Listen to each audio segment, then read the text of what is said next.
Ikakasal na ako. Gusto kasi ni Jay, meron kaming personal touch sa aming mga souvenir. Libo-libong piso ang natipid namin sa pag-DIY ng iba't ibang details sa kasal namin. Kagaya nitong pang souvenirs at iba-iba pang bagay. Tara!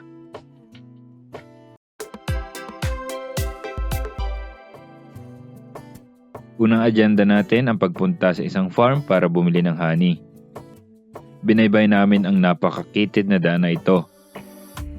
Pagdating namin sa Yumi's Farm, napakaganda talaga dito at napakalawak.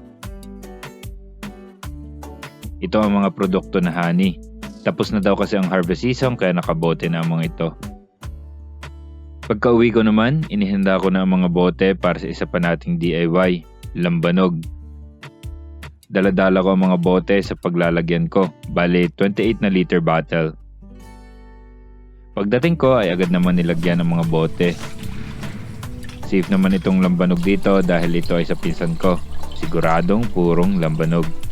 Mabilis naman naming napuno lahat. Napakabait na ate. Murang-mura talaga kapag sa source ka kumuha compared pag sa mga tindahan. Hindi ka pa sure kung purong lambanog. Tumutulo pa nga ang alak dito nung pagbili ko. Ayos na ayos. Fresh na fresh. Para sa babad naman natin, pag uwi ko, nag-prepare kami ng Pasas, meron tayong pasas, meron tayong prunes, meron tayong mansanas. katalo na yan. At tinilagay ko isa-isa. Nagdikit na rin kami ng sticker para makita natin ang final output. Meron niyang both side, then may ribbon sa ilalim. Then yun na yun. Panglagay na sa giveaway ng principal sponsors. Minerienda namin ang tirang pasas habang nag-iimpis. Yung honey naman ang gagawin natin. So ito na naman natin honey ang ating dairy pop. Cute na 60 ml na jar. Nirepack namin sa mas maliit na jars ang honey. Ito na kasi ang pang-giveaway namin. Nilagyan ng sticker at binalutan ng kulambo. Ang cute, di ba? Napaka-creative ni Jay sa mga ganito. May personal touch, cute at higit sa lahat, nakatipid kami kahit paano.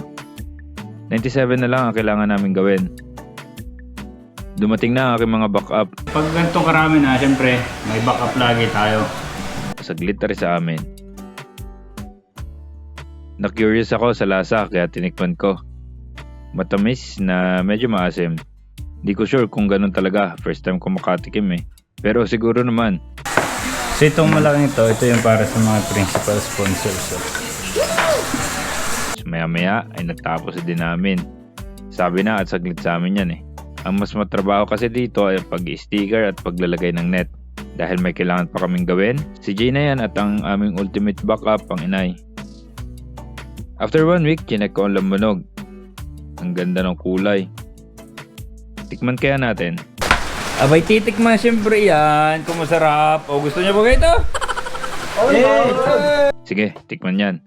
Nag-iba nga naman, iba-iba. Tumumis ng konti at nawala masyado ang guhit sa lalamunan. At approved din naman para sa lahat ng tumikim. Ano lasa? Masarap. Ano lasa? Ayos naman. Matangay ko nga agad yan. Marami pa kami iba-ibang DIY para makatipid kahit paano. Katulad ng paggawa ng wands para sa entourage. Si Jay ang gumawa mula sa paggawa ng kawayan hanggang mabuo ang wands. Our logo, invitations, pati ang susulatan namin ng vows, hanggang candles. Detailed si Jay, pati yung sobre para sa messages. Talagang tsinaga niya ang 100 na sobre. Pag sa tahian naman, ang inay ang nakaalalay. Malaki rin kahit paano ang natipid namin dahil sa mga DIY na to. Kayo mga ka-Futy, ano ang mga nagawa niyong DIY nung kinasal kayo? Comment kayo sa baba. Yun lang. Peace.